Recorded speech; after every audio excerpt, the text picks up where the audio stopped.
Non sei tu ad essere sbagliato. Magari sei solo cresciuto dentro idee che hai iniziato a chiamare normali, anche se lentamente ti consumano. È una cosa strana da accettare, perché molte di queste idee non arrivano come imposizioni, arrivano come consigli sensati, come maturità, come buonsenso. Nessuno ti dice apertamente devi vivere così. Però a un certo punto ti ritrovi stanco, seduto sul divano a guardare il telefono senza sapere bene perché, e senti una domanda che ti gira dentro in silenzio. Possibile che vivere debba fare questo effetto? E forse tutto inizia proprio lì, nel momento in cui smetti di dare per scontato che la normalità faccia automaticamente bene solo perché la seguono tutti. Forse questa sensazione la conosci già. La senti quando arrivi la sera dopo aver fatto 1000 cose eppure hai la sensazione di non aver vissuto davvero niente fino in fondo. La senti quando finalmente hai un'ora libera e invece di rilassarti cerchi subito qualcosa da guardare, da ascoltare, da controllare. La senti quando raggiungi qualcosa che desideravi da tempo e dopo pochissimo torna quel senso di mancanza, come se la soddisfazione non riuscisse mai a restare davvero. E allora ricominci subito a rincorrere altro, un altro obiettivo, un'altra versione di te, un'altra promessa di felicità. Il problema è che molte delle idee che ci tengono in tensione sembrano naturali, ma solo perché le sentiamo da sempre. Ma essere diffuse non significa essere vere.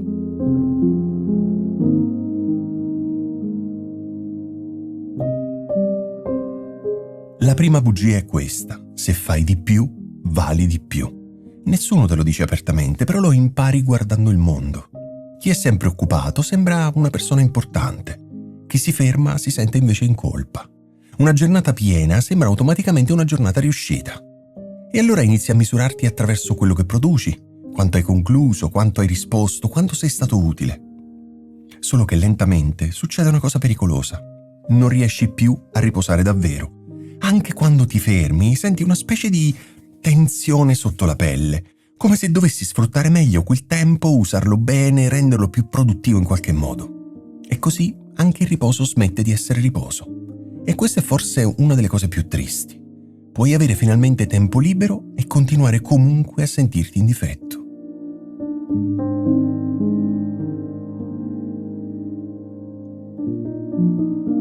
La seconda bugia è che la felicità si trovi sempre un po' più avanti. Ancora uno sforzo, ancora un passo, ancora una cosa da sistemare. Oppure, quando finirà questo periodo, quando sarai più tranquillo, quando avrai più soldi, più ordine o più chiarezza. Solo che la mente si abitua velocemente a vivere così, sempre nel dopo, sempre nel prossimo gradino. E il presente diventa una specie di anticamera della vita vera. Il buddismo osserva questa cosa ovviamente con molta lucidità. Il desiderio non si ferma quasi mai davvero. Raggiungi qualcosa e subito si sposta. Non perché desiderare sia sbagliato, ci mancherebbe, ma perché se affidi al desiderio il compito di darti pace, finirai per rincorrere continuamente qualcosa che cambia posizione appena arrivi vicino. Non sei stanco perché desideri troppo, sei stanco perché pensi che la pace arrivi sempre dopo il prossimo desiderio.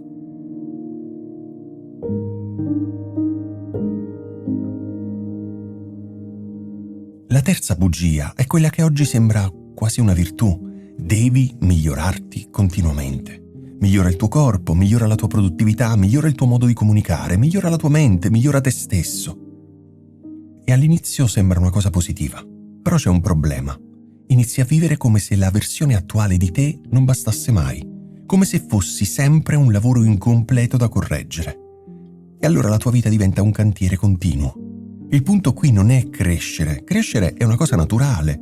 Il punto è non avere più un posto in cui semplicemente essere, senza sentirti costantemente da aggiustare. Molta stanchezza nasce proprio qui, dal sentirsi osservati continuamente da una voce interiore che valuta, confronta e corregge. E a forza di inseguire una versione migliore di te, rischi di non incontrare mai quella che esiste già adesso.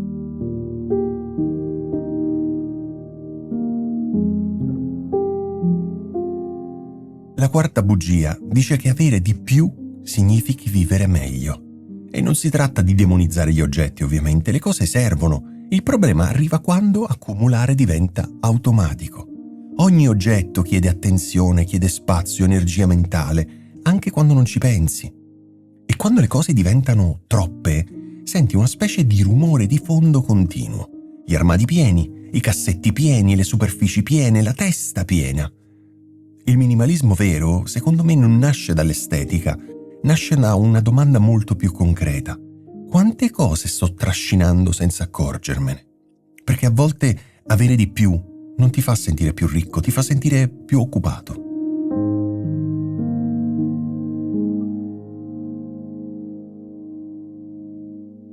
La quinta bugia è che starai bene solo quando riuscirai a controllare tutto. Questa è una cosa molto diffusa soprattutto nelle persone attente, sensibili e responsabili. Quelle che vogliono prevenire i problemi, fare le cose fatte bene, tenere insieme tutto. All'inizio sembra prudenza, poi diventa tensione continua, perché la vita non collabora quasi mai con il nostro bisogno di controllo. Le cose cambiano, le persone cambiano, gli umori cambiano, tu cambi. E gran parte della sofferenza nasce proprio dalla resistenza a questa realtà. L'impermanenza nel buddismo, ne abbiamo parlato 1000 volte su questo canale, non è un concetto filosofico lontano, è quello che succede continuamente davanti ai tuoi occhi. Solo che noi continuiamo a vivere come se la serenità dipendesse da riuscire a fermare il movimento delle cose. E invece il controllo promette sicurezza, ma spesso consegna solo ansia.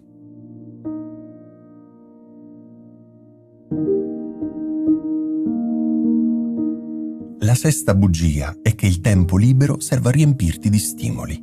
Guarda cosa succede appena arrivi a casa la sera. Magari sei stanco davvero, però non riesci a fermarti.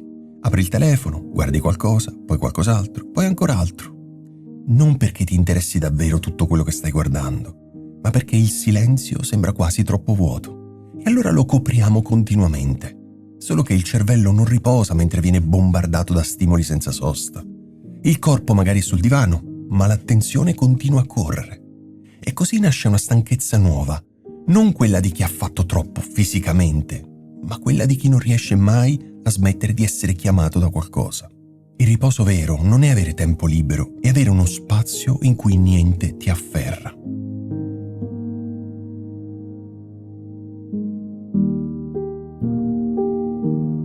La settima bugia è che devi sempre sapere esattamente dove stai andando.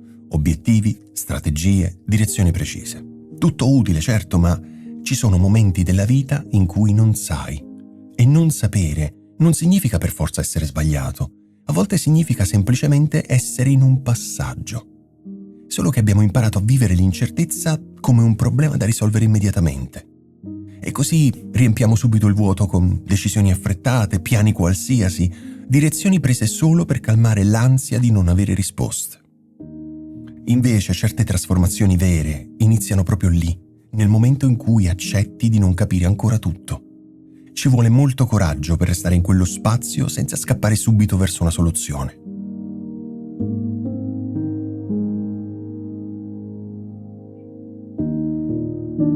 L'ottava bugia è che la tua vita debba essere sempre interessante, sempre intensa, sempre piena di esperienze da raccontare. Come se una giornata semplice fosse automaticamente una giornata sprecata. E invece la pace si nasconde proprio nelle cose normali. Fare colazione senza fretta, camminare senza cuffie, guardare la luce entrare da una finestra, lavare un piatto senza aver bisogno di distrarsi nel frattempo. Solo che quando la mente si abitua a cercare continuamente il picco emotivo, il normale le sembra vuoto. Eppure quasi tutta la vita succede lì, non nei momenti eccezionali, ma nella normalità. Non hai bisogno di una vita spettacolare, hai bisogno di tornare presente in quella che hai già.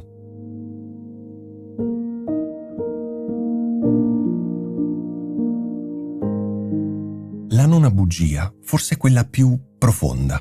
Una vita piena non è sempre una vita ricca, piena di impegni, piena di stimoli, piena di obiettivi, piena di persone, piena di cose. A volte pieno significa solo che non è rimasto più spazio. Spazio per sentire, per capire come stai davvero, per accorgerti di cosa ti somiglia ancora e cosa no. È qui che il minimalismo smette di essere una questione di oggetti e diventa una forma di sincerità. Non chiederti solo come aggiungere cose migliori alla tua vita, chiediti anche da cosa liberarla un po'. Non per diventare perfetto, ci mancherebbe, ma per respirare meglio dentro le tue giornate.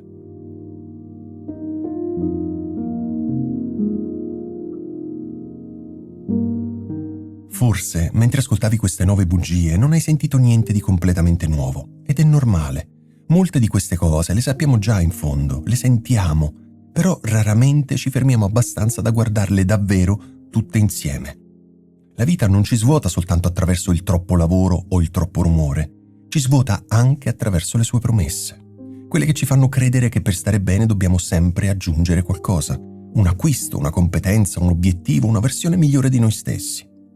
E invece, molto spesso, la svolta arriva quando smetti di obbedire automaticamente a idee che non ti fanno bene.